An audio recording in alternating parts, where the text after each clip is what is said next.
Hey everyone, welcome back to the Check Engine Podcast. It's the only podcast produced by three two-time winners of IMSA's Spirit of the Race Award. We're streaming through Anchor.fm and anywhere that broadcasts podcasts that you want to listen to. My name is Nick.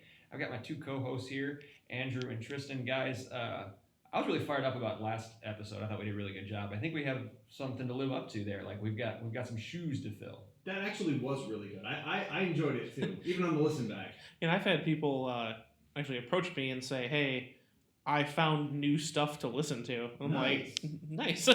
my wife was giving me her list, and it was all one artist. She said I would just pick every Marianas Trench album. I don't know. Oh, but okay. That's interesting. She usually doesn't interact with me about this.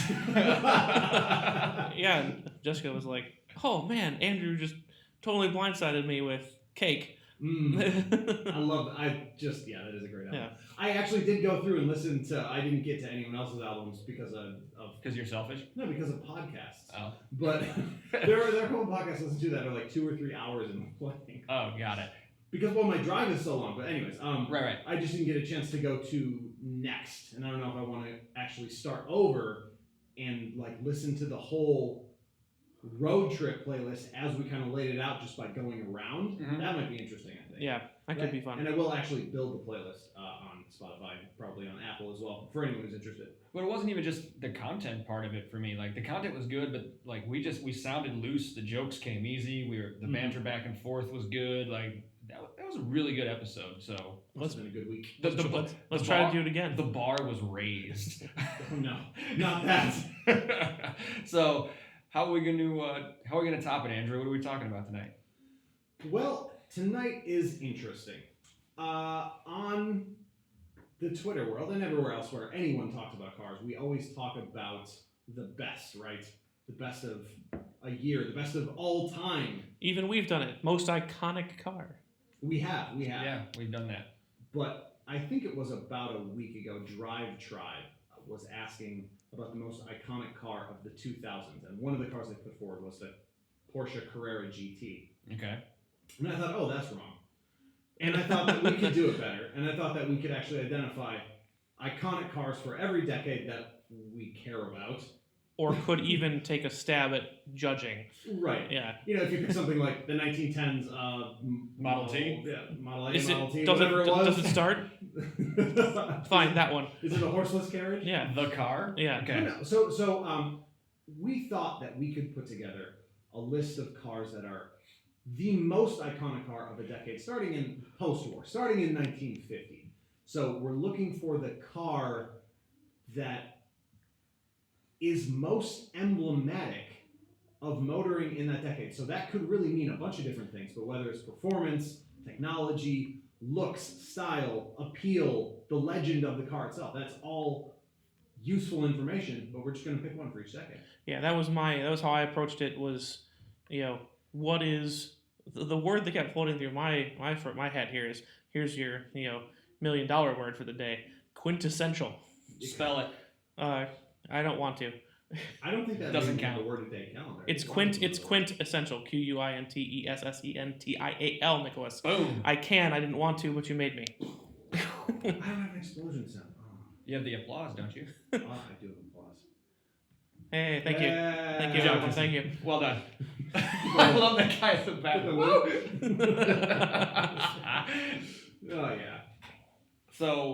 yeah. So the way I thought about it was, like, just pick a day, like the 80s, whatever. So if everything that happened in the 80s, the mindset of people in the 80s, what the culture was, if you could roll all of that up and mold it into a car. Oh, he picked the Testarossa. I did not. What car would it be? That's how I went about doing this. And so, we're starting in the 50s and going up to modern era. So was it 2010s? Yes, we're almost out of the first, 10s decade. So it's going to be interesting, I think. It's going to be fun. But before we do that, as always, who has a pace lap? I have one that's fresh and hot. Apparently, I haven't heard of this yet. I'm going to be finding out live. I'm anxious. On the podcast. This is interesting. This is news from Nick's former racing interest. That's right. Corvette racing. Who? Oh. Ow. Magnuson is leaving Corvette racing. Oh, that's not new. Yeah, it is. It's official now. That's been out there for weeks. But it's official now. He's actually gone. R.I.P. Yep. In peace. And supposedly Jordan Taylor is taking his place. That is supposedly. Our very great follow on social media, Jordan Taylor, is going to get a factory ride. Who's Rodney Sandstrom going to drive for? I was just Don't give me that. I was just impressed with how much was done in Corvette racing by Magnuson. Magnuson was a stalwart there. Yeah. 15 years, I want to say? 16 years. Ooh. He's got the stats. 156 starts, 35 wins, 4 champs. And 2 Le Mans wins or 3? 2. Yep, 2. No, sorry, God. So wrong. 1 in the Rolex 24, 4 at the 24 Hours of Le Mans. Whoa. Class wins. He's definitely got the resume. And he said he's not done racing. He's got to look. He's obviously looking for other options, but there's an open seat in DPI, or should be. Wayne Taylor Racing. just a ride swap. I mean, there are worse things. I think. Actually, I saw visions of them like walking past each other and just throwing each other their keys, and then that would be dope. That would be a dope promo. Actually, Wayne Taylor had said in an interview that the only driver they have locked in is one of Toyota's WEC drivers, Kamui Kobayashi, for the Rolex. Yep. That's the only driver they have locked in. Both seats are open. They don't think Van de Zandt or Jordan Taylor are coming back. Wow, okay. And actually, one of the guys tabbed to take the place is Ryan Briscoe. Ryan Briscoe was, I guess you can call like a castaway now that the Ford GTLM program is wrapped up, the Ford GT program. So he is actually tabbed to be the first driver that Wayne Taylor is going to sign. So it feels like there's been a lot of stability in like the top ranks of IMSA for a while. Well, and I mean, starting with Scott Atherton too. Like, there's now suddenly a bunch of turmoil, even on like the administrative side, all the way over to drivers. I mean, I don't know if a guy retiring is turmoil, but I mean, it kind of is though, because it can cause it at least 16 years too. Yeah, and he's done great things. And 16 years coming back, all in a brand new car, brand new chassis, brand new moment in automotive history. Yep. For American brands as a whole, especially, Chevy, but this is an entirely new thing. There's just, it seems like, I guess I haven't really looked at it, but there is a lot of various change in IMSA right now. It's gonna be interesting 2020. His replacement, Atherton's replacement, John Doonan, ran the Mazda program for decade and a half, I would say, and everyone is saying you couldn't have picked a better person to take the role. You could, and all of his accolades and how good of a person, like just human being, forget the business, all this kind of stuff. And I'm cool with that. My one concern is he has said all the time he grew up dreaming of working for Mazda, and working for Mazda was his dream job. My concern is he not far enough removed yet? Like, he's supposed to be completely subjective in this role. He just got out of the dream job that he's wanted to work since he was 10 years old. Yeah. Like, can he be, like, I would be interested to see what happens to Mazda in the BOP. See, coming up. I gotta say, I honestly think that's, well, my hope would be that would be small potatoes to a guy who has realized his life dream. You know what I mean? When you achieve something that you wanted for a long time, and you reach the pinnacle of that achievement, you know what I mean? Winning races and winning seasons and championships even, right? Did they win? I don't know if Mazda won a championship. I mean, they won the 6 hour. That was their big one this year at the Glen. We were there for that. I don't remember what the point standing looked like. The Acura won the season championship this year. Penske's car. And manufacturer? I think Cadillac, just by strength in numbers. They have that's six of the six. That's right. Yeah, there's a bunch of them. Still, I mean, I guess we'll see. Yeah, we'll see. I look forward to it. It wasn't a name I expected. Like, when I read it, I was like, oh, okay. It could have been, obviously not being that tapped in, it could have been literally anybody, and I would have been like, oh, yeah. Yeah. That sounds great. That guy, yeah. I know him. So we'll see. But yes, plenty of changes coming to IMSA over the offseason. It's what, about 100 days till the Rolex 24? It's gonna be Something like that. Oh, it's gonna be a busy 100 days. Sorry, on the subject of the IMSA championship, I totally forgot about this. Acura, of course, did win, so we have given him ribbings on this show before for being a chunky boy, even though he's really not. Juan Pablo Montoya is the 2019 IMSA champion. So he added that to the 99 99 IndyCar championship. 2 Indy 500s, 15 IndyCar wins, 2003 Grand Prix Monte Carlo wins, 7 F1 wins, 2 NASCAR Cup wins, 3 Rolex 24s, and the 2017 Race of Champions. Yeah, he's a stud. He drives good. He good. Best of what, like, short list best of his generation. Yeah, Like, that's a lot. And all rounder too. Yeah. It wasn't just in one thing. It wasn't Stock just car, like, open wheel, sports car. like we talk about Dixon being great all the time, 50-some wins. That's in one series. Like, he's top step in everything he's tried. Crazy. Yeah. Totally crazy. Well, he can celebrate with an extra plate of wings. Obviously. Congrats, Juan. And his co-driver. If he ever hears wasn't just this. him. And his co-driver. Juan's co-driver.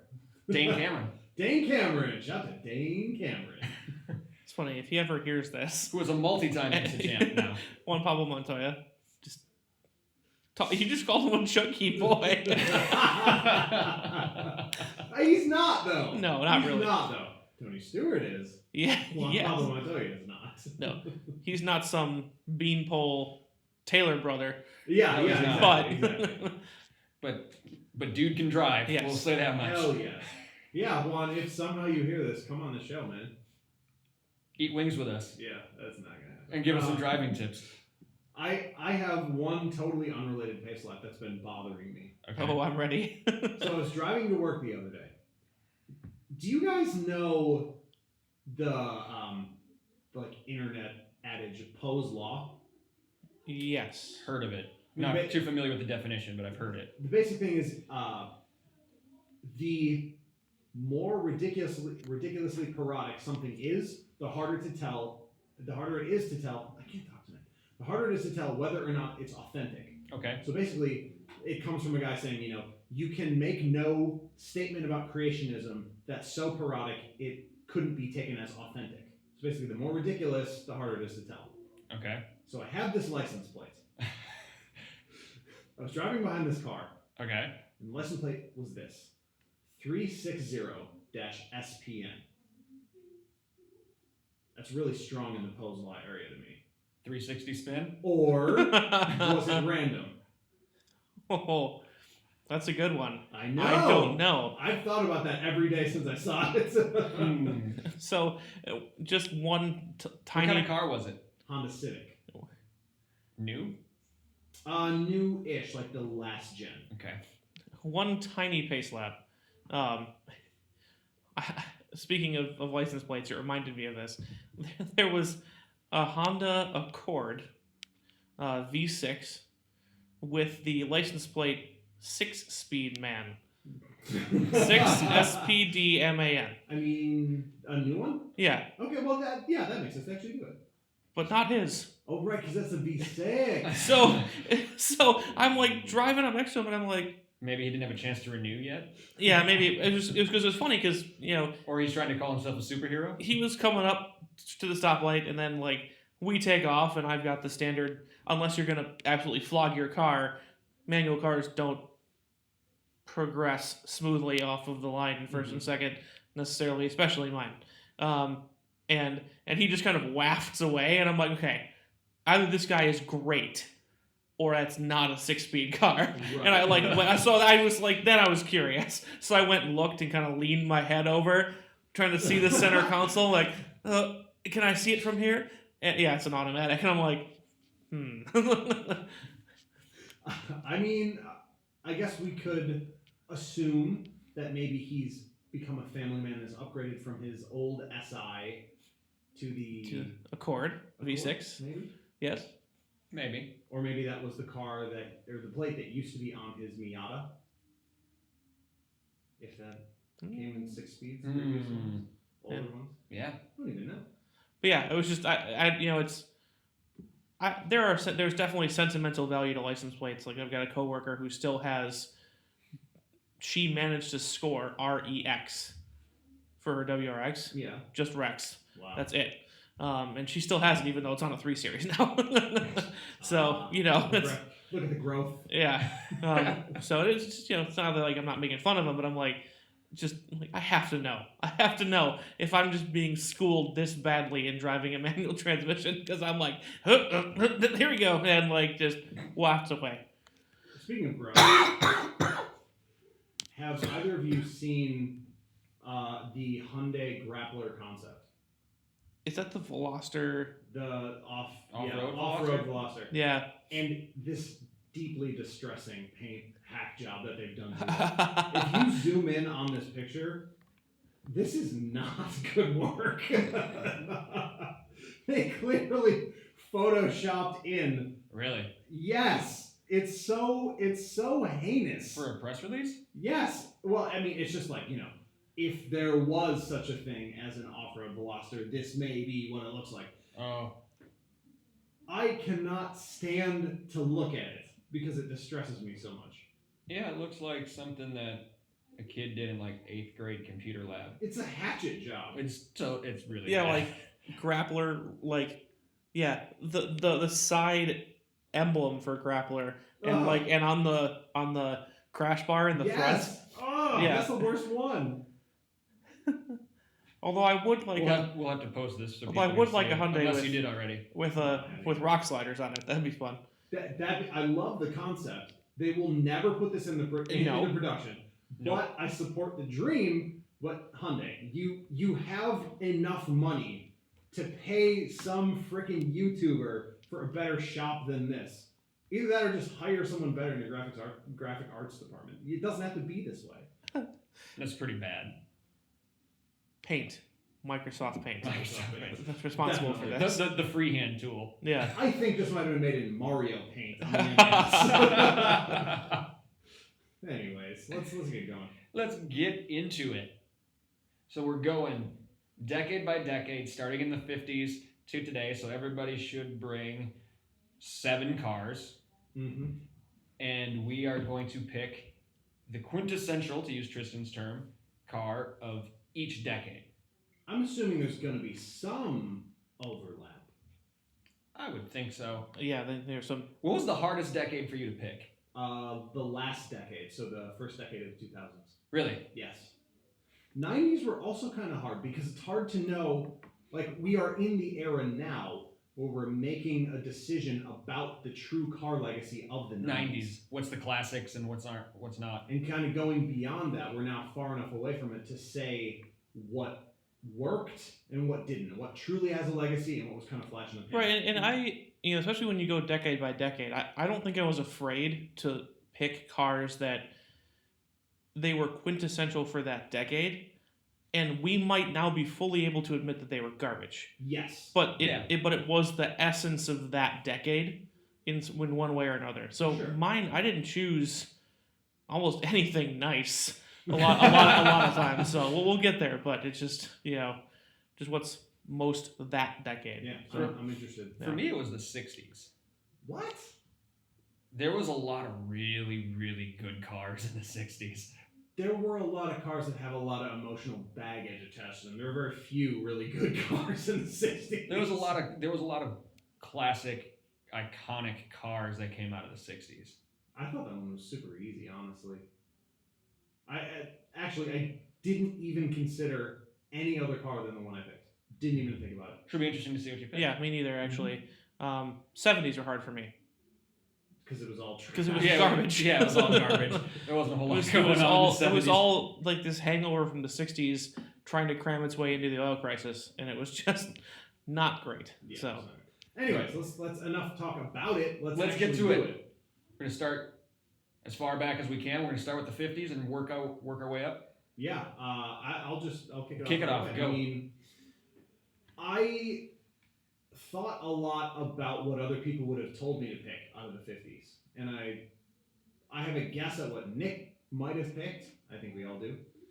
But for me, when it came down to the era in total, the car that most represents what people think about when they think of cars in the 1950s, so it's Chevy Bel Air. Yeah. You too? Yeah, 57 Chevy. Me three. Yeah. Hell yeah. I mean, because I think that that embodies everything about that era in cars. I think to the point. I think my dad brought it up, where like it was so quintessential in America that it bled out to everywhere. Yeah. Like BMW put fins on their car because of the 57 Chevy, more or less. Right. People were Yeah. calling it the Bel Air. It was known as the Chevy, even though Yeah. Chevy made way more models than just the Bel Air. I People, thought you might make an argument for Corvette there. I figured that's what you thought I was going to pick. Yeah. I thought that's what you thought. But here's the I thing. thought I was. Exactly. But here's the thing about the Corvette. It didn't, like, the first gen Corvette was the only time that they had that body style. It really didn't begin to take shape and become the Corvette as, well, at least we used to know it as, until this most recent update, until the 60s. True. So in the 50s, it was just a new car It that kind of looked like a Bel Air. Yeah. And it was just a new car that General Motors was trying out. And if I remember At that correctly, there were the trim levels of that. It was like the Bel Air was actually a trim level. It was like the 150, the Chevy 150, Yeah. Chevy 250, Chevy Bel Air. And it was like, it didn't even have a number. It was just like, this is the trim level. Yeah. Yeah, it had the biggest fins. And it was pretty hot for the time, too. Like, obviously, it got hot rodded. Yes. But even from the factory, it was putting like to almost 300 horsepower down in the 50s, like 290 something, I thought. It also weighed probably 74,000 Right, pounds. but still, that's a lot for when you're looking at 3,500. yeah. 3,500 pounds. Well, close. When you're looking at motors that we hadn't reached the point in engineering where the compression ratios are really high and Yeah. no forced induction and everything, carbureted and everything else. It's like I mean, Yeah. the shape of this thing is still just stunning. I hate these cars, these old cars, but the shape of this is so stunning to me, and I always wonder how reductionist you could get with the shape where people wouldn't understand. And I really how think- far can you? Yeah, I think if you went profile, outlined only the headlights, the front grille, the line of the top of the roof, and the line of the tail, and then put a silver stripe leading from the headlight that flared out at the back, like the two-tone white area, Mhm. I think people would get it. Yeah. I really think Oh, that. totally. it's like imagine you're designing a logo and you want to use the 57 Chevy as a logo. How few stitches can you put it on a shirt? Yeah, I really think you wouldn't even have to include anything underneath that line that goes down the side of the car. Underneath the middle of the door. No, Yeah. not at all. Where at the same time it would be enough. But even the way in my mind, the 57 Chevy, even something that pops out is even the way the wheels sit in the wheel well. Yeah. To me is I think I'm not an old car person Does either. it have a purposeful stance? Well, I mean, yes. The funny thing is actually almost no. No, it It doesn't. doesn't. No, it really doesn't. Yeah. But But it just uh, looks good yeah, and I'm not as it sits. I'm not very much of an old car person either. I couldn't really tell you many of them, and I think that speaks for the fact that I know as much as I know about the 57 Chevy means that it is kind of that car for that decade. And it's a popular choice, and usually it's like, there's got to be something better out there, and I just sat there looking and didn't find it. Me neither. Not So, at all. I was like, people are gonna tell me I want to like this. They're gonna tell me this is the best one. There's got to be something better, and there just wasn't. No. So that was an easy round. That was an easy one. That was easy. Bel Air it is from the 50s. Moving up to the 60s. Andrew, you want to keep going, or do you want I some? can- yeah, I you can want keep someone going. else to kick it off? No. I mean, we have talked about this car at pretty extreme length before.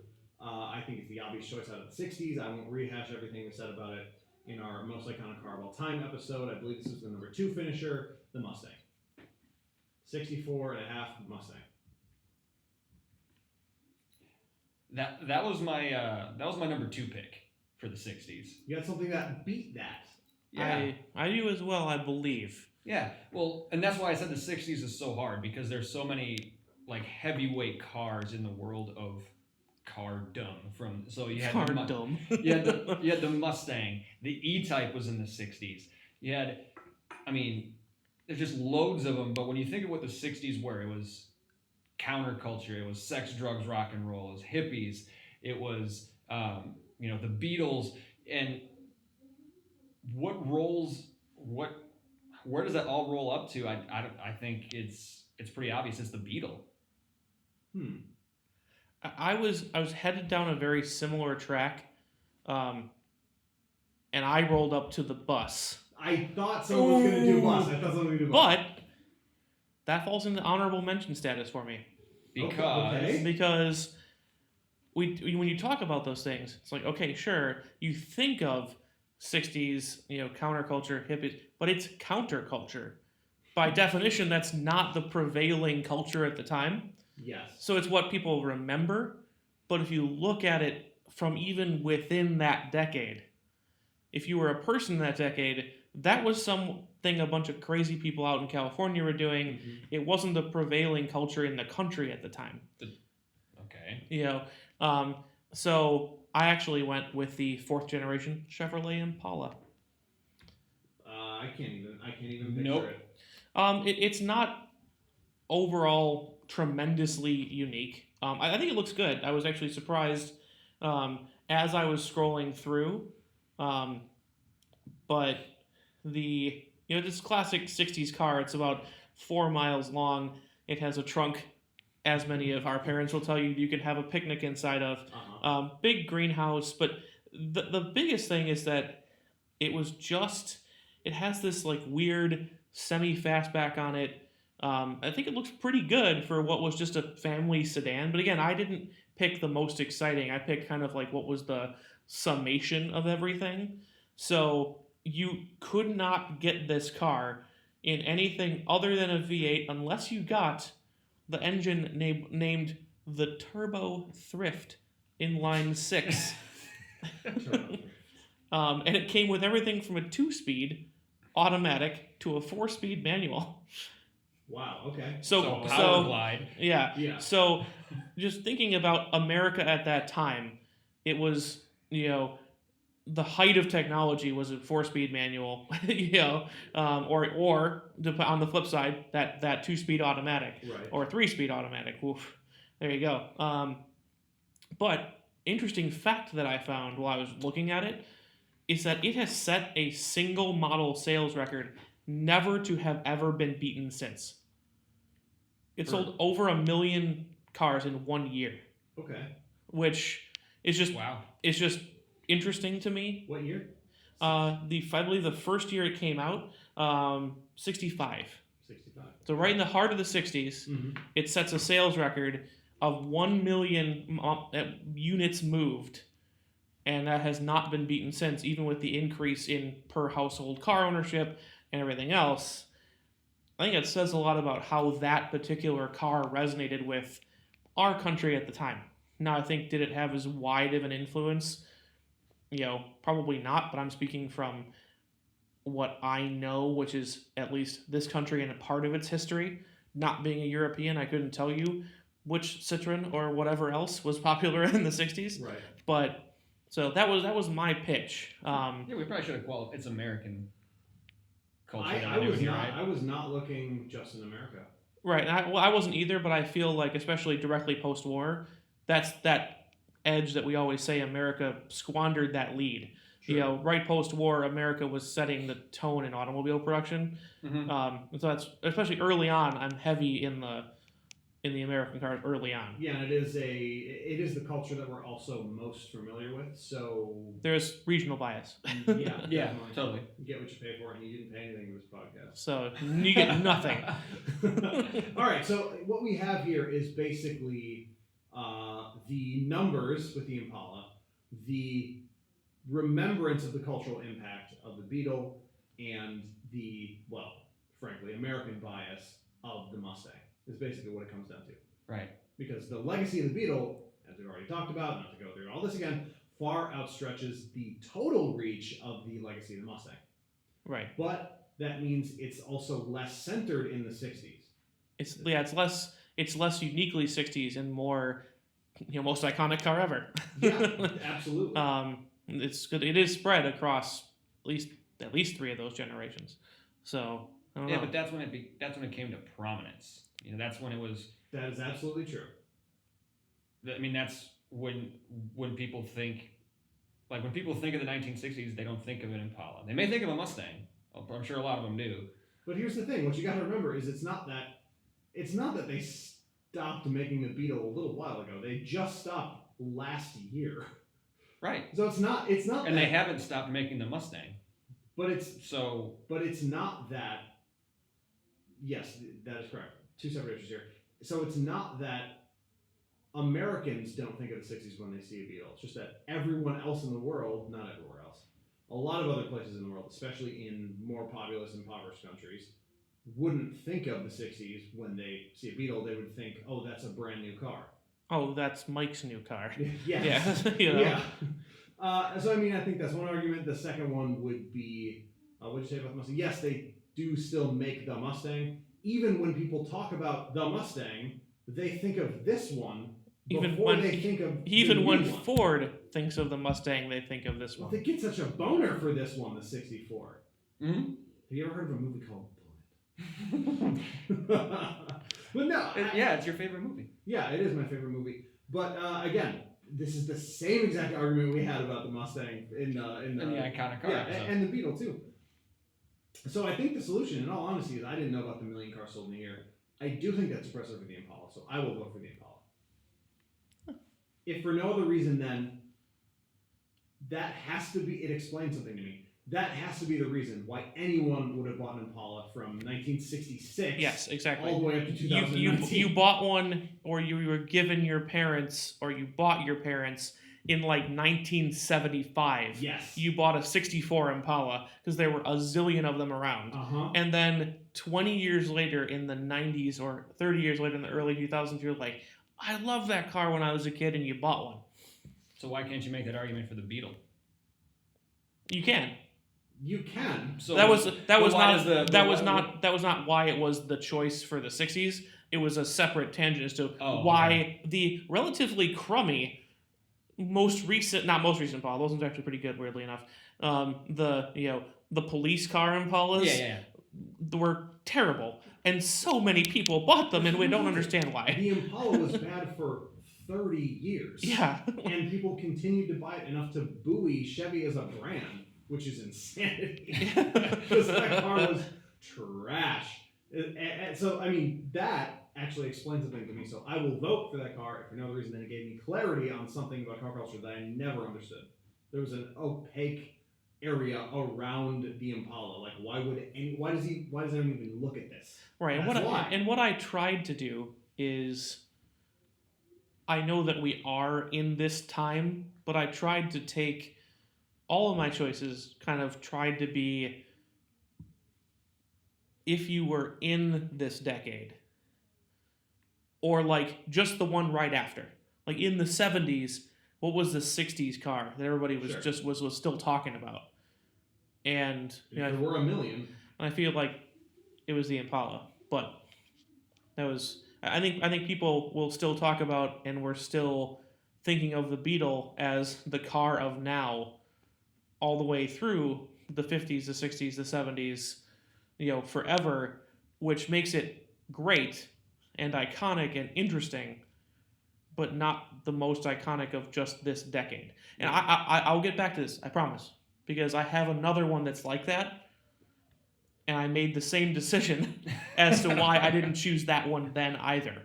So I will hopefully make you feel better, I guess. I don't know, because I had another one later that was like, I should choose this one, but I shouldn't because it's the same across multiple decades. It doesn't make it iconic to one decade. So. Fair enough. It's a democracy. Indeed. I'll take the L, but I don't agree. Whatever.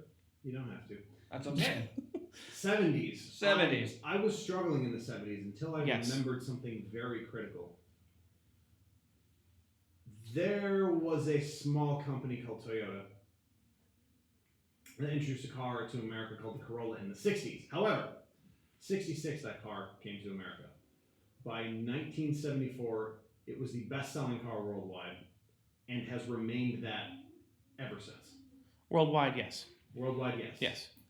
And so my pick for the 70s, because of that rapid rise to prominence and staying power. I mean, the 70s is what made that car, made that whole company. I think the Corolla is the car of the 70s. Yeah, I think when taken as a worldview, I think that's fair. I was gonna stick with um, total garbage because Yeah. like I said, the 70s were kind of a wasteland for me. Mhm. The best I could come up with were knowing what we know now, they are total garbage. But it was a toss up between like the Pinto and the Vega, because it Oh, was like God. because Yes. it was the world. Those to me encompass the world trying to deal with the oil crisis, but still have things be fun. Yeah. And the Corolla just said, "Hey, I got a better answer. Let's just be a Corolla." Yes. And it's not fun, but check this out. Look at how little gas it uses. And check this out. Your neighbor bought the Pinto, but your car started this morning. And it doesn't explode. There's also that. Yeah. Small risk of fire death. Yeah. So, I was like, which one is quintessentially 70s despite being terrible? The fire death? Yeah, it is. It is what everybody thinks of. But it was just like I didn't have a good option. So I was trying to decide between one of those. I did go with the Pinto, but it's wrong. It's the wrong choice, and I know this already. It's a funnier choice. It's a funnier choice. So we got Pinto, we've got a Corolla. I'm kind of on board with Tristan here. Like, picking anything in the 70s was just like, what was the least bad, basically. So, when I think of the 70s, it was flamboyancy. Disco was popular, bell-bottom pants, crazy dress, and also Smokey and the Bandit. Mm. So I picked the Firebird. You went with the hot chicken. I went with the hot chicken, the Pontiac Firebird. Flaming chicken. The flaming chicken, especially in that black with the gold trim. Yep. That's the classic. But wasn't that the 80s version? Mm-mm. I don't know. Honestly, I don't know anything about. No, it wasn't. Yeah, it was the 70s, late 70s, but it was the 70s. Yeah, that's the funny thing is that a lot of the things that I thought of as like the iconic car of a decade actually started like 2 years in the previous decade. That's kind of the way that works. Yeah, it's Yeah. kind of But I mean, so really, that's actually how my next pick is. So really, what it comes down to is a Burt Reynolds movie, a meme, or the car that actually was impactful from that decade. Well, impactful and embodying the decade are two different things. I think that that's true, but I also think that because both of you, when you talk 70s, mentioned Malaise era and gas crisis. Yes. The Corolla looked at both those things and went, yup, and then became the best-selling car in the world. Yeah. In spite of that. Uh-huh. And then stayed. I mean, the staying power is impressive, obviously. That's kind of the thing. This era makes the Corolla a bad but reasonable argument for every decade from here on out. It fits better in some areas than others. It's just the fact that it continued to sell so much. And that's kind of why. Yeah, but on the flip side though, then we have the same argument we ran into with the Beetle. True. This is the era it came to prominence, but because, and that's, I'll spoil this right now. Was my fight against ever choosing the Camry. Mm-hmm. Mm-hmm. Was okay, it was great in the 90s, and it is still the number one selling car in America this year. Yeah. Like, that means it's not iconically any one decade. It just means that Americans like buying the same thing over and over again. True. And it's an easy choice. And I don't know if that means it embodies a decade or not. And that's where I was going with what I was going to foreshadow with you, Nick, is that I made the same choice with the Beetle that I made with the Camry in my own head. So in my mind, the Corolla is in kind of the same boat. I don't know. I do think the context is different, though, simply because you named the Pinto as a car that literally saw the Corolla out of the 60s, late 60s, and tried to emulate it and failed. And same with the Dodge Omni, and same with all of those other little shitty American cars from the 70s. and all of British Leyland for its entire existence. Yes. And all of those other manufacturers. I mean, it's.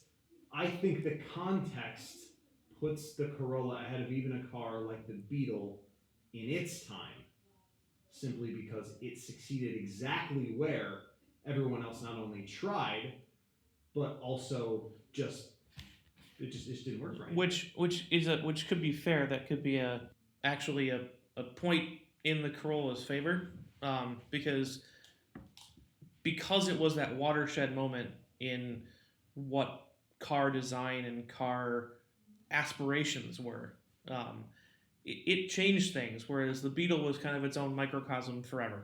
And created a whole segment that's, well, maybe not anymore because of SUVs, but was one of the most hotly contested segments for, again, 20 or 30 years. It just, everyone went after specifically the Corolla. Yeah, and I think it's started when we get into the next decade. My choice is, I think one of the few rebuttals to small Japanese cars. Mm-hmm. And I think that's something that there needed to be a rebuttal, because this was kind of between the early Corollas and the early Civics also. Right. Were kind of right hand, left hand of this 1-2 punch of Japan coming in and just really trying their best to decimate the American car manufacturing. But you know what? Yeah. That's actually a good point against the Corolla. The Civic was there too. And while they may, be sort of mentally interchangeable, they are two distinct cars that both did the same thing equally well. But if there's another car like the Corolla, can it really be the most iconic of the decade?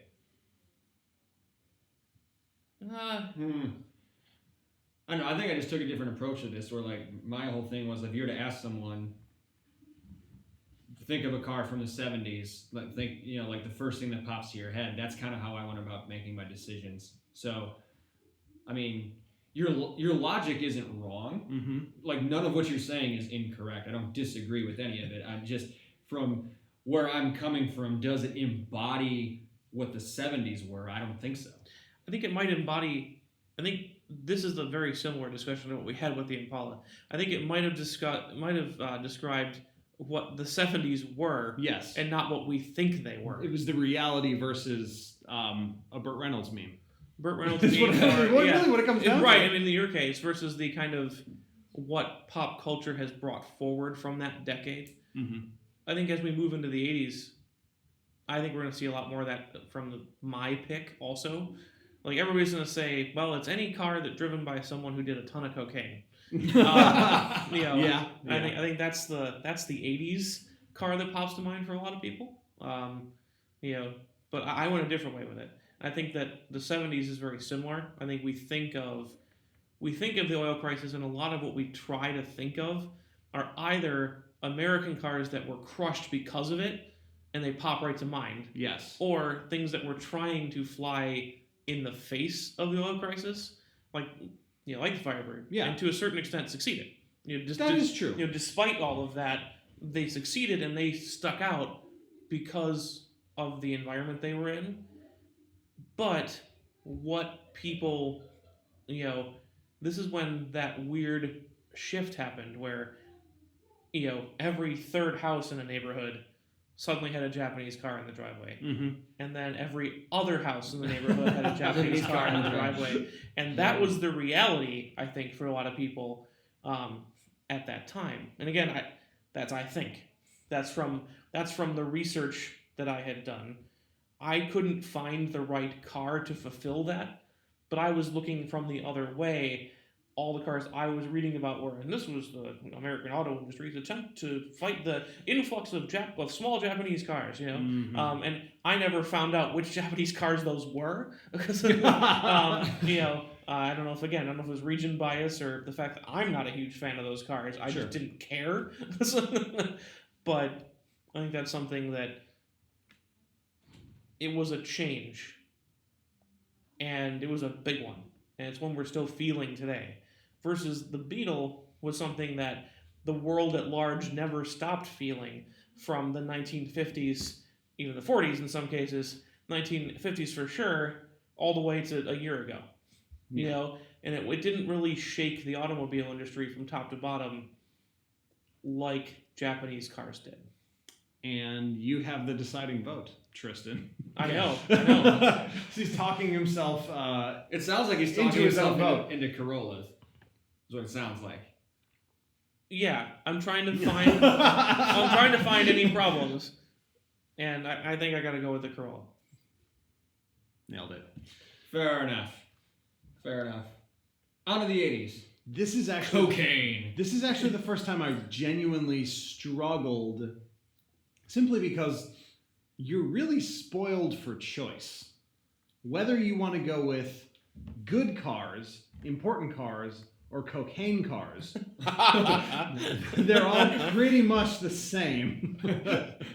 So obviously everybody knows that I love the F40, but it's not my pick here.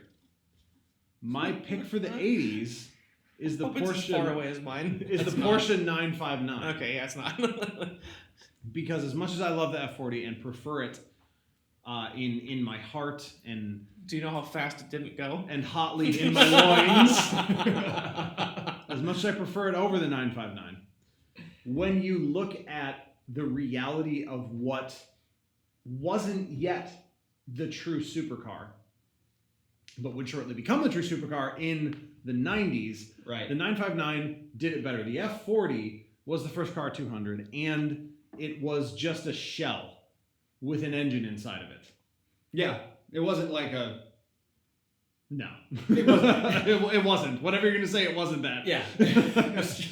But the 959 was a regular car. It was an actual car. That was unbelievably fast and had four-wheel drive and leather seats and air conditioning and probably even heated leather. You know, Porsche put all of their technology and all of their might into this car, and they wouldn't do this again until the 2000s. So it's so iconic simply because while I think it's a shape that people recognize, they may not know exactly what it is. Mm-hmm. Because it looks like a 911, but it also isn't. But it so much isn't. So much isn't. Yeah. So, I just picked the 959 simply because it is really, really good and really important for car culture. It's a really good pick. And that's I kind of agree with you on the 80s. You've got the 959, you've got the F40, you've got the Testarossa, you've got all these cars that came to light in this decade. It's a decade of excess. Mm-hmm. And I was thinking this is the decade of bedroom wall poster cars. And for me, the Countach was on more bedroom walls, a better representation of excess than any car in the 80s. And as far as just performance goes, yeah, the 959 was better, but in the German way, it was very subtle about it. Yes. The Countach was anything but subtle. Yeah, I don't think it has ever heard the word subtle. No, it was too busy being very loud. and garbage. Yes. From all reports, I've never driven one. I've I love that the barely even been around I one. love the story that like the wing actually makes it worse, Yes, it and they does. left it on because it needed it was to weigh. optional. Well, Like an add-on, you can order yeah, it with but or they without. left that as an option, even though it made the car worse because it looked better. So it made the car it does better. look Italians, better. man. Yeah. It does look way better. It looks way better with the spoiler on the back. They're not wrong. So, Those Italians know their design, if anything else. and I know you're not going to choose my pick Okay. based on what you guys have already chosen. Our minds can be changed. I don't think they're going to change this far. Okay. Okay. Because although the 80s were a period of, bedroom wall poster supercars. You picked the Quattro. No, I did not. I did not. I was Okay. going to say, if you pick the Quattro, son of a Even worse. So again, I'm choosing Hash? this. I'm nope. Mm. Keep guessing. I'm choosing things that I don't even like. I would never choose as my favorite car from this decade, but I really do think they embody the decade. Yes, the decade of bedroom posters, people doing cocaine off the spoiler of the Countach, all sorts of things that are very 80s, It was fun. You really missed out. pastel suits. However, I picked the fucking DeLorean. no. Oh. Keep guessing. So, what else was it the decade of?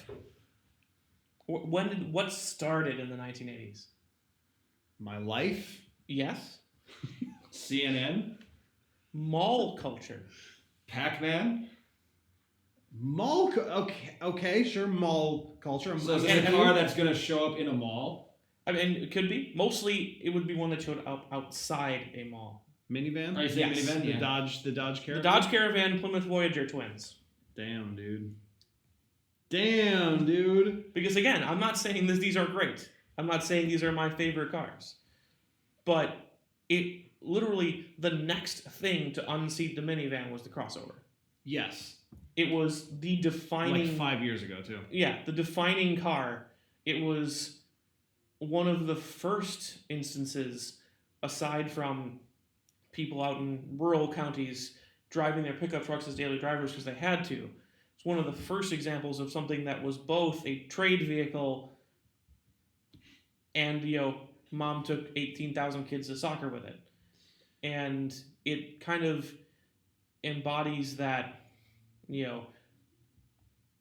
weirdly more involved family that America was developing in the 80s, I feel like. It didn't reach the epitome, at least until now. What But, year like, did that come out? I believe it is the 84. Damn, that's so much earlier than I thought. I know. I thought it was late 80s, early 90s. Yeah. Right, me too. I was And gonna that's ready the- for 87, 88. Yeah. I looked at this too, actually. I was thinking about doing it just to be different. Surprise! I'm old, so. Hmm. But so that was my pick. Again, through that same lens of what was the world experiencing at that time, and I think the F40 and the 959 and Countach and everything else, those are a little bit more worldwide. You're going to be able to. It's a little bit more universal. Someone from Europe or some rich person from Asia would know what those cars are that you're Yeah. talking about. So I think you guys might have the more universal ones. I came from, the tail end of things I can remember, which were a bunch of 80s minivans in the early 90s. And the reality of cars at the time was that there were a ton of minivans. Yes. And it Yes, yes, started that minivan thing that then moved on to the Ford Aerostar, the Pontiac Montana, Yeah, things of that nature. totally. Yeah. So that's my pitch. I don't really want that to be the answer, but it was what I came up with. I would put that at least in the top two. And, Andrew, as good as that car was, again, you were 100% right about everything you said, but if you're talking about, recognizing a car from a decade, Mm-hmm. people could look at that and think it's a 911. They wouldn't even know it's a 959. Possibly. Yeah. Right? It's subtle. Yes. Like all German cars. The A Countach- Dodge Caravan, it wasn't flashy by any means, but it But was you can something say, different. And I know what that is. you know what that is. And it's Same- not subtle. It's not subtle. It's a box. Same with the Countach. As far as recognizing something easily, you talked about, you could draw the silhouette of a Bel Air Yes. and use the top half, and everyone would get it. Mm-hmm. People wouldn't get it with the 959. They Sure. definitely get it with a Caravan. I feel like you could almost take any quarter of a Caravan and people would recognize Just draw a right angle. Yeah, exactly. Door shape, though. Yeah. I mean, like that van door shape. Yeah. Man, but that's such a bummer for the 80s. I know, but the 80s were not great. Everyone thinks they were, and it was for a few people.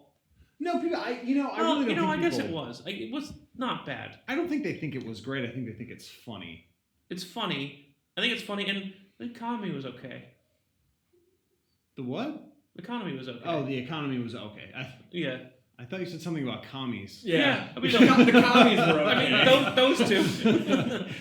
The Lada, the occasional gas. Indeed. I just don't want it to be a van. Me neither. That's a I am bummer. 100% with you. I don't want to win this one. I'd vote for the Countach then. Yes! I got one. Just because it's too much. No, we can't do vans. Okay. Let's not do vans. I'm okay with it. It's not vans. Like I said, it was just a hypothesis based on my research. Yeah. 90s. 90s. I'm going to go first on this one. The era of Please. stupid band names and Yeah. the internet.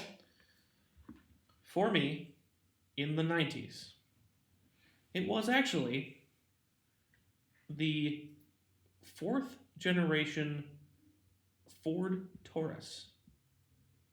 Ew. Is that the one with the big bubbly eyes?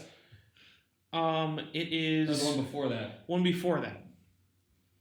It was the one where it had the alternative was the Mercury Sable. Yes. Yeah. It had the Yep. light all the way across the front. Yep. Ugh.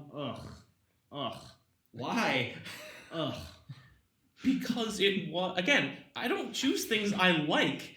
I'm choosing things that are a very real fact of life. Yeah, but it's gross to pick that.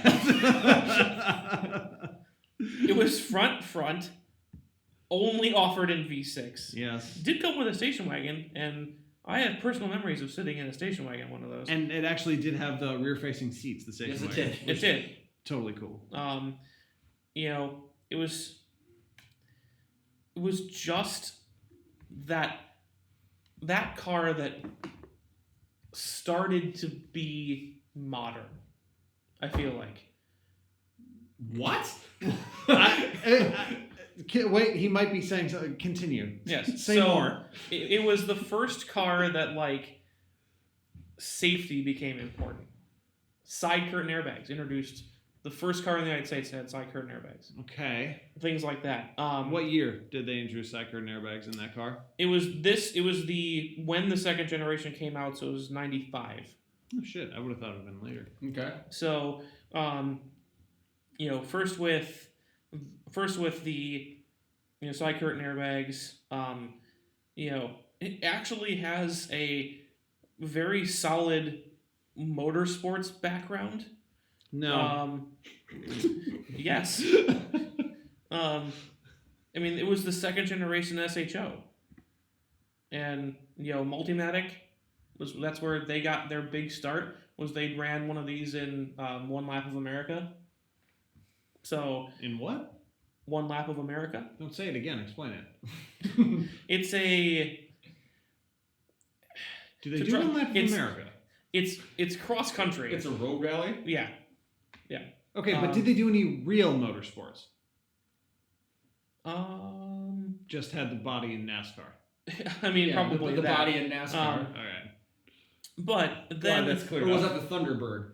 No, it was definitely the Taurus for a while. I remember it Well, clearly. but I remember it as like the bubbly-eyed Taurus, like in the late. I don't know if it was Taurus before that or Thunderbird. You're probably right.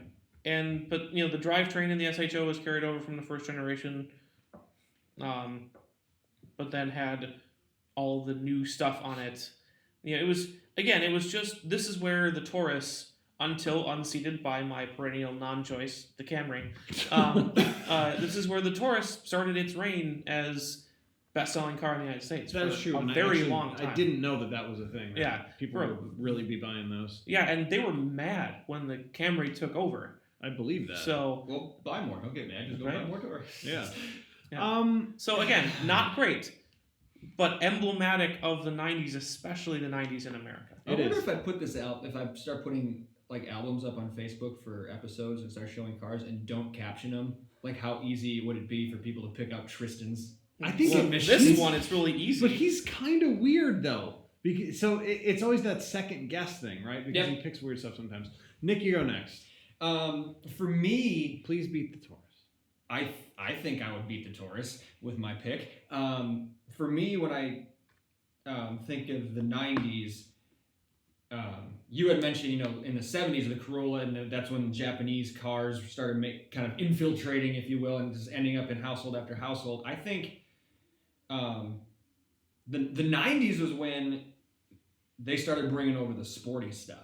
They started bringing in the Supra, the legendary original Supra. The Nissan is a 370? 350 came later. 350 would have been the 240 10th anniversary, I think, was in the 90s. But Yeah. 270Z, 280. 270, that was it, not 370, my fault. So the Nissan, the Supra, and for me, the one that takes the cake, my pick is the Acura NSX. The original NSX. The original, what do you want to call it? Everyman's sports car. Yeah, the not poor man's, but regular man's regular Ferrari. man's Ferrari. Decently well-off man's Ferrari. Yeah. Middle management Ferrari. Yeah. We just saw, they had an Acura Corral at the SRO, and They were like the only people there besides us. yeah. That Was- car, it's just amazing. I just forget sometimes. It looks. It's so amazing. Oh, If you it's guys haven't seen it, when they were first bringing it out, it's on YouTube now. Ayrton Senna was lapping one of those at Suzuka. Mm-hmm. Yes, I've seen that. Yes, I've seen that as well. Oh, just sublime. I think that there was like some weird like Gran Turismo tie-in for that at the time, maybe Or something. I don't know. Or maybe that came later. And it was- Anyways, I think that's also when, obviously Fast and the Furious blew it out of the water, and that was in the next decade. But that's when the tuner culture kind of started to take hold. I believe was the original Need for Speed in the late 90s, and Yes. the original Gran Turismo was the late 90s. So, that culture was really starting to take hold, and I think the embodiment of that was the Acura NSX. That is my pick. I do have the NSX on this list, and a bunch of other '90s hits: Supra, Miata, and then I have Miata, yeah. But I have reasonable choices on there too. The F1. The McLaren F1 He says reasonable choices. with a $1 million car. The $1 million car that changed the way you look at hypercars. That invented the hypercar. That's true. I would call it a reasonable choice, though. That's Of course that's it all. Also, the Prius came out in the 90s. The RAV4 came out in the 90s. But I want to pick with my balls. I don't want to pick any of those cars. I want to pick with my chutzpah. So I'm going to pick a car that cannot possibly win and has absolutely no choice. It has no choice. That's what I did. No. You picked rationally. I'm picking purely on the heat of my love for it. The CLK GTR. Oh. That Mercedes homologation nightmare, which they only made the minimum required amount, whatever is like 12 or something like that. That's the one that would spontaneously do backflips on the racetrack. That is the one that do backflips on the racetrack.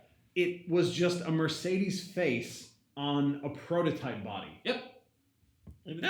I would say that is arguably the angriest car Mercedes has ever made. And it It would spontaneously do backflips. I know. Yes, it's very angry. Yes. It's just, for some reason, I don't even know why. I don't even know what game it would have been in that I would have played in the 90s. Probably like a Need for Speed game. Maybe like Hot Pursuit 2 something. That car sticks out of my memory. Maybe it's just down to the design. It sticks out of my memory more than any other car of that decade. It's weird to me because it almost feels like it's in the wrong one. Mm-hmm. To me, it almost feels like an 80s car. Or would a have 2000s car. It would have been right at home with the F40 and the Countach and the 959 Yeah.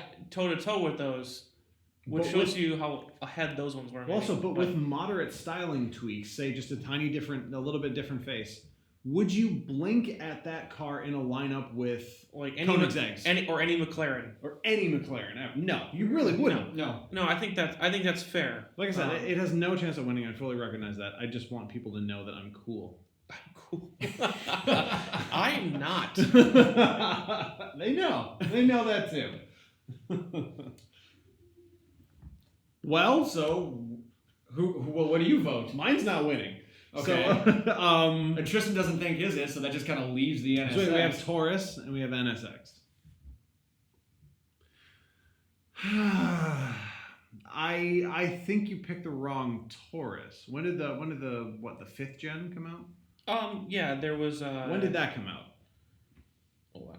That one I didn't get that far. Because that's 97 or 98. because that could, if that came out in the 90s and not like 2000, I think that could sway my vote simply because at that point there's just too much. You know what I mean? Yeah. Yeah, I guess, but it was it was completely redesigned from the ground up, but used all the same mechanicals and everything else. Like that's why I went with that one, the birth of the Taurus, and all of its other friends, which include the Ford Windstar, same platform. Okay, so the Bubble I1 came out in '96, so it's the Taurus. Yeah, I mean you could say it's the the second or third generation Taurus. Yeah. Whatever you want, but I think that was the second generation one into the end of the third generation one. A Taurus was the car of one part or the other of the 90s. Yeah, and I think I mean, if you are a child of this decade and didn't ride in a Taurus, who are you? Yeah, then you're not of this decade, I guess, or Yeah. someone lied. I did not ride in You that. never rode in a Taurus, never in a Mercury Sable, at any point. Ford Windstar. Your parents never rented a car in the 90s. I never rode in a. Nope. I don't believe you. I just To be don't. fair, the oldest he could have been was 13. But they're literally Maybe he just doesn't remember. ubiquitous. They're ubiquitous.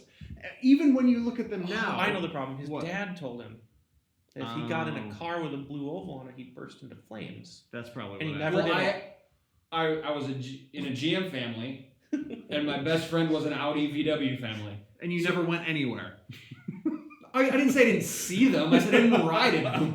They were all over the place around me. But that was, I mean, that was like, I feel like if you went to any rental car lot in the 90s, it was the only thing they had. Yeah. The only thing. It's funny that you mentioned that. I'm looking to double check because it was. They were just everywhere. I'm thinking now, thinking back to my growing up neighborhood.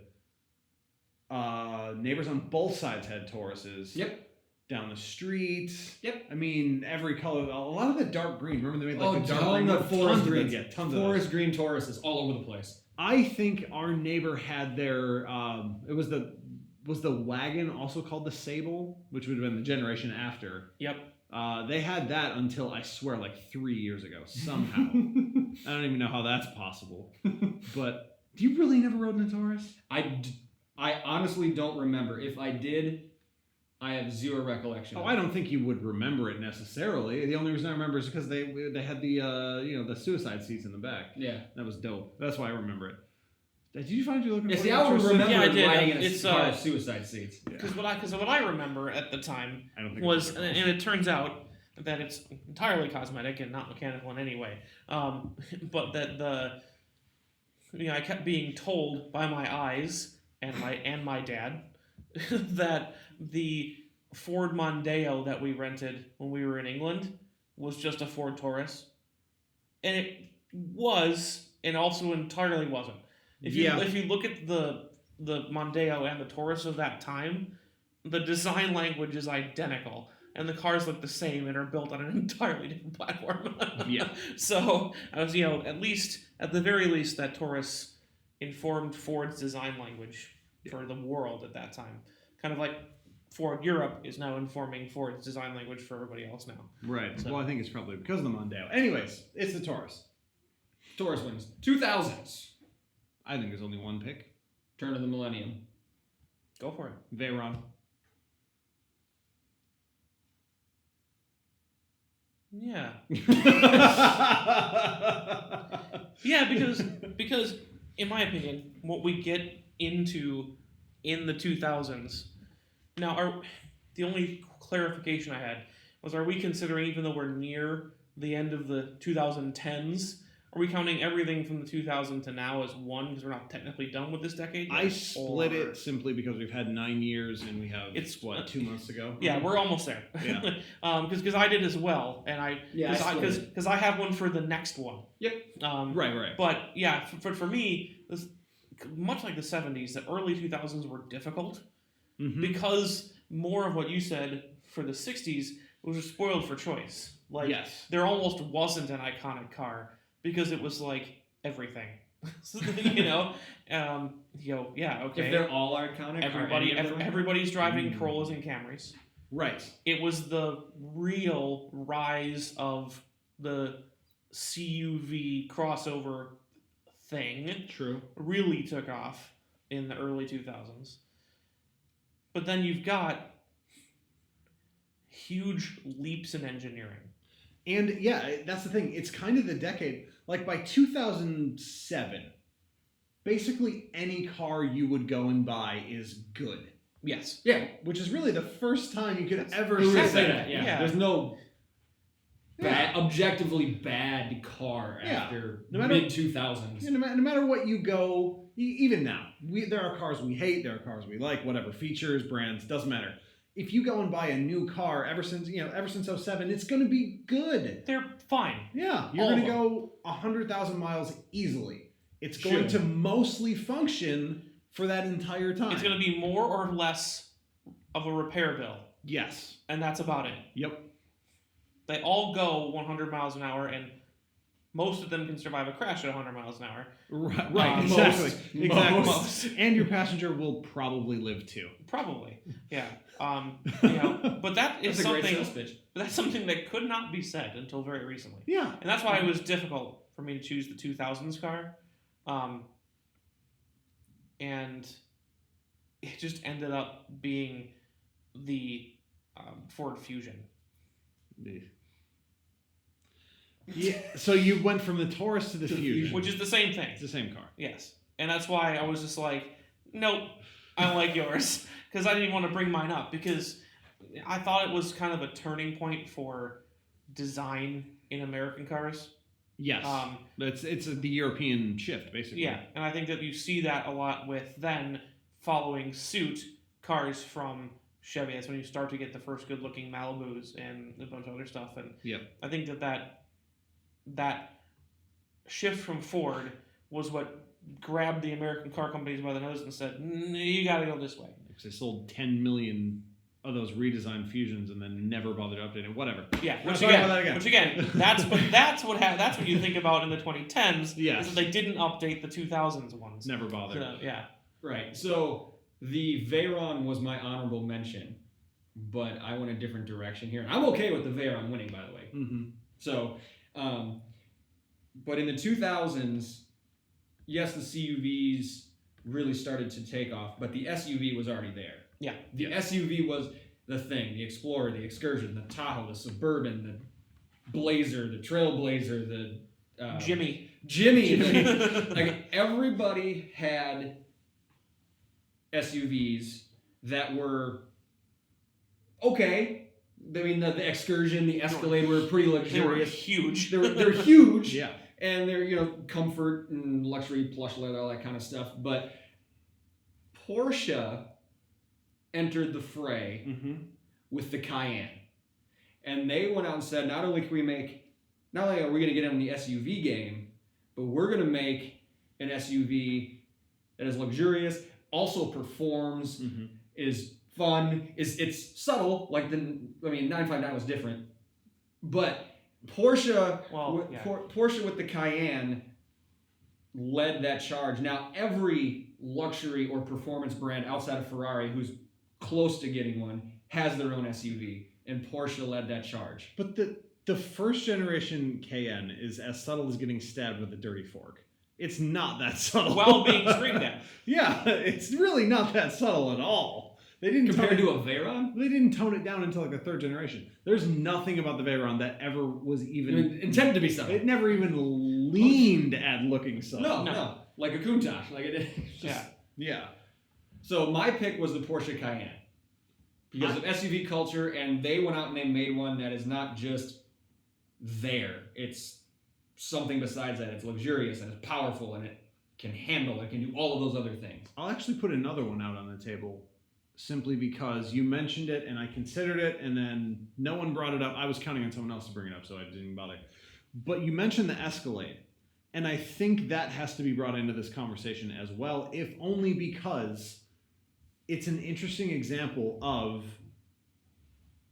car culture feeding popular culture, feeding itself back into car culture. Mm-hmm. Because that was, like golden age of rap.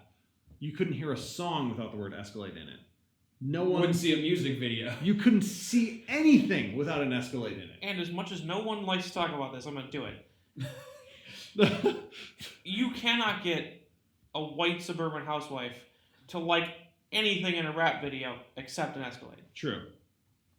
The cross demographic appeal was immense. Huge. Yes. And I mean, I think we can say pretty safely that Cadillac's just been living off that even until now. Because they don't do anything else, not well. Also, did you guys see the horsepower figures on the final horsepower figures on the ATS or whatever it is now, the V, No. the new V thing? It looks just so pitiful. Anyways, no one brought it up except for Nick in the middle of his nomination of a different car. I love the Veyron simply because it doesn't even need to be talked about. You just say the name. People know it. But in terms of overall impact, the Escalade really... I agree. And because it was one of, aside from a very few, like the Land Rover and the Range Rover in particular, it was one of those very few vehicles that was like, hey, an SUV can be luxurious. Because like excursions and stuff were nice because they were meant to be sat in and potentially driven quite a very long way. Yes.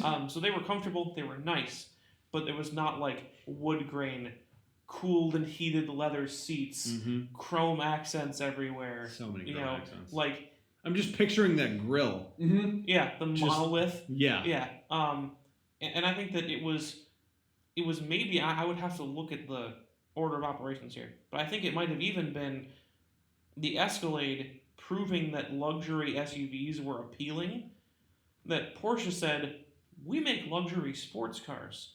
Let's make a luxury SUV. And they made luxury one sports significantly SUV. smaller. Right. But that's again when you compare an A8 to a 911. Right. It's like, or even an A6, S6. It's like, how can we make a luxury sport version of the luxury car? But I really don't think I can't have hurt, right? No. Simply because it worked for so long. It got people wanting to buy expensive SUVs. Yeah. Because the Range Rover's been around for a very long time. Well, not as long as I think, but it was luxurious for a while before the Escalade was a thing. Yeah. But then the Escalade was like, boom, luxury SUV. Everywhere. And then they were everywhere from every manufacturer. And so I think that's something that we didn't think about until the discussion brought it out. But I think we all got it wrong. I think that's the way. I think that's the way to go. Yeah. I think sometimes it takes the three brains working together. So yeah, the Escalade will win. Yeah, the 2000s. Yeah, first one came out in '99. If anyone's curious. Okay. So yeah, but 2000s. This Wikipedia article is long. Yes. Anyways. And now we're here. That brings us to the current decade, the 2010s. There's some interesting stuff that came out, but someone else go first. Someone else go first. I haven't gone first this entire time, so I'll go first here. Because everyone's gonna be disappointed in my pick. So I was kind of disappointed in my own pick, but I think this one fits best for this decade. This is a decade where there's a lot of people kind of waking up to certain things. There's a younger generation that is realizing that, hey, shit's getting kind of fucked up. Shit. You picked the same car I did, I think. I think so. I can tell by your look. I think we know. Climate change, fuel efficiency, all of those things. Just say it. Tesla Model S. That's my pick too. Tristan? Yeah. Was it your pick too? It was. Yeah. How can you not? Honestly, yeah, how can you not? I think previously we've talked about sales figures and everything else, along with cultural impact and reflection of the national and in some cases international psyche at the time. I think the only reason, sadly, because I just simply refuse to buy one, the only reason that there are not a zillion more Teslas on the road is they can't make them fast enough. I think the reason is slightly more systemic than that. But for me, even if It's certainly one of the reasons, at least. But even if you remove as much of the troubled wrapping of the company as you can, even if you view the Model S as only a proof of concept, it still will be, I believe, in 10 years, 20 years from now, the car that's most emblematic of this first wave, even if Tesla fails. Right. Oh, totally. None of that will even matter. The most emblematic, because of that. quintessential car of the 2020s could be the Volkswagen ID3 or whatever. Yeah, or whatever. But when people think electric car, they're going to think Tesla especially first. the birth of the electric car. I mean, we've already lost that fight. Definitely. Oh yeah. As much as we shit on the company and old Uncle Elon, I don't think. Obviously, it's unanimous. There's no argument to it. Yeah, and I think there were some others that floated through my head as honorable mentions for the 2010s, just because I think in a lot of different ways, cars accomplished a similar thing. They kind of grabbed the mindset of especially America, but they didn't hit as hard as the Model S. What were some of your other? Because I didn't even consider any other cars. Nope, me neither. I did only because I didn't want to consider the Model S, so I kept looking. What'd you find? Honestly, to be a little self-serving, the Outback. Because I think it was this push towards, you moved from the giant earth-stomping SUVs of the early 2000s. Yeah. To the realization that there wasn't really an electric car that would, take you reliably out into the middle of nowhere to pursue your green and outdoor pursuits. Yeah. So there was this shift towards actually back to a smaller, more efficient crossover vehicle. Mm-hmm. And I think, based on just the fact that I see one around every parking lot, At every least. corner, if not more than one. I think that the Outback was the first of those that really grabbed people. Yeah, definitely. And it actually went up in size from its previous generation, but it went down in size from a lot of the things around it. Right. And with the CVT, especially once they put that in it was very efficient. They produce them in that plant in Indiana that has zero landfill and huge solar panels.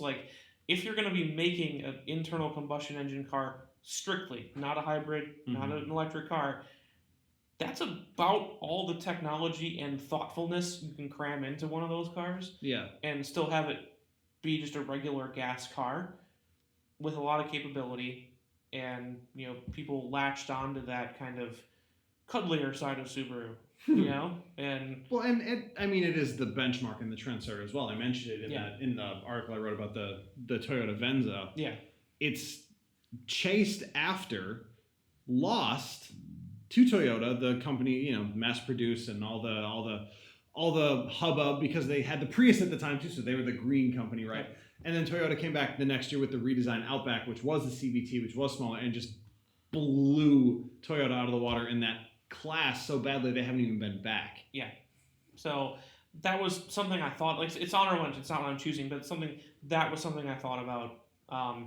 Some of the, we were discussing the Countach and the F40 and all those, I'm starting to think of some of the crazier electric hypercars that are coming out. Mm-hmm. But I think all of those owe their genesis to the Model S. So I don't think if there was that push from the Model S to do ludicrous mode and all this stuff, nobody would have thought of electric cars in that way. Sure. So I think people would have kept making Regeras instead. Right. Yeah.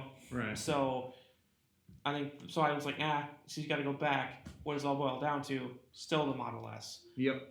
That's why I went with it. But there were a couple others. So the Rivian, not the Rivian. It's the one that Mr. Hammond crashed. Rimac. Yes. Yeah. Oh, God. The Rimac was in there because of that.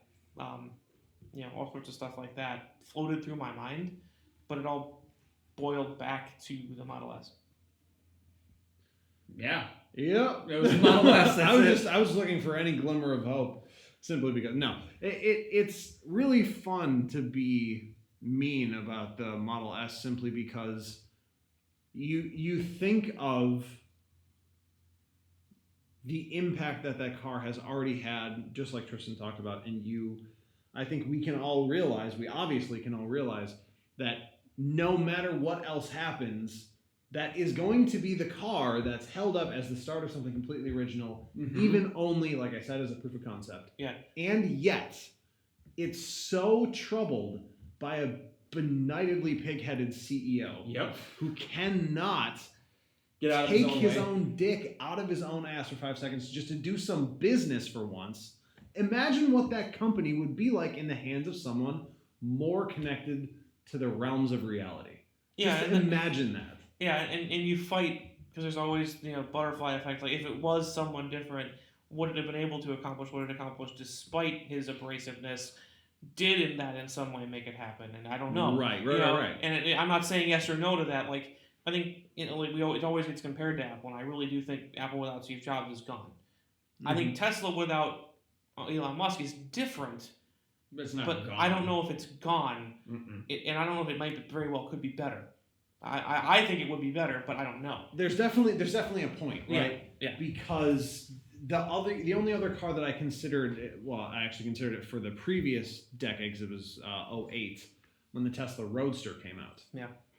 And that was, it's a joke. Yeah. It's not really anything. And so you kind of wonder where on the spectrum or on the timeline between Roadster and S would have been the ideal time to get Elon out. Right, exactly. Yeah, when did he bring in enough of the idea and enough of the push that it had been tipped over and was going to happen? Yeah. And he wouldn't then get in the way and kick the pad out from underneath it as it landed, Right, and that's kind of just what's been happening ever since. And there just has to be, I always think, this will be the tweet. This gets him. Yeah, and I don't know what kind of parachute clause he's got written into his contract. Yikes! And the other thing that makes it so hard is that we can't know if the engineers of Tesla, who are in no way connected to Elon Musk, right. I feel that they would have been as driven to go from the Roadster. Because remember, Elon didn't actually found this company. Nope. No. He claims he did. Right, to go from the Roadster to the next thing, whether it would have been, maybe they would have started smaller, maybe they would have started bigger. Right. But I feel like it's one continuous line of effort from a team of engineers or a dedicated engineering visionary behind the scenes. Again, I don't know much about the company. It's just, you think that and that doesn't have anything to do with the guy who's the public face. No, that's just what they were doing. And we mentioned that on the first Loaf episode. I brought that up. Like I almost feel bad for those people because there's some brilliant people in that building. And that's why who are doing incredible things that aren't getting the credit they deserve because the guy who's leading the whole show and is the face of the company is a dickhead. And that's why I always preface when I talk about never wanting to buy a Tesla with the phrase "unfortunately" or "sadly" or whatever, because they are out there really trying their best to build great cars, and to the greatest extent they do. There are weird things that happen, like they burn out their flash memory and brick themselves. Whoops. That's the latest thing. I did read about that. But that's like that's still early times. Those are like the early Model S's. And you can't really even blame Tesla for that, in my opinion, simply because they're designing their own chips. They're going to be working with memory manufacturers. There's only 5 memory manufacturers on the face of the whole earth. Yeah. And they each deal in only one of 2 kinds of volatile flash memory. If you happen to pick the wrong one for your application, it's going to burn out. But you won't know about that. Yeah, and apparently this time around, not to get too computer nerdy, it was just stupidly verbose logging the /var. Gotcha. And that didn't need to happen. Okay. So it is Tesla's fault in this case. they burned out their flash memory because they broke bad code. I didn't even read Yeah. it. I just assumed simply because we've gone in the no one gives a shit. No, But but you know what I'm talking about. But yeah, so unfortunately, I don't ever want to buy a Tesla, which might change if Elon Musk leaves. Yeah. So it's a temporary never. I like that. Never-ary. Yeah, but yeah, so I think that we're gonna see this as something that, like we talked about with the Corolla, even this one type of vehicle, this one individual vehicle that kicks off this invasion of all sorts of stuff from every country, every manufacturer within the United States, outside the United States, coming from Asia, Europe, everywhere. And I think that that's going to be that opened the door. As long as I can figure out where the batteries are coming from. Right, and I think electric cars are not necessarily tied to lithium-ion batteries. True. So At the moment they are. right, But- but not forever. Right. Yeah.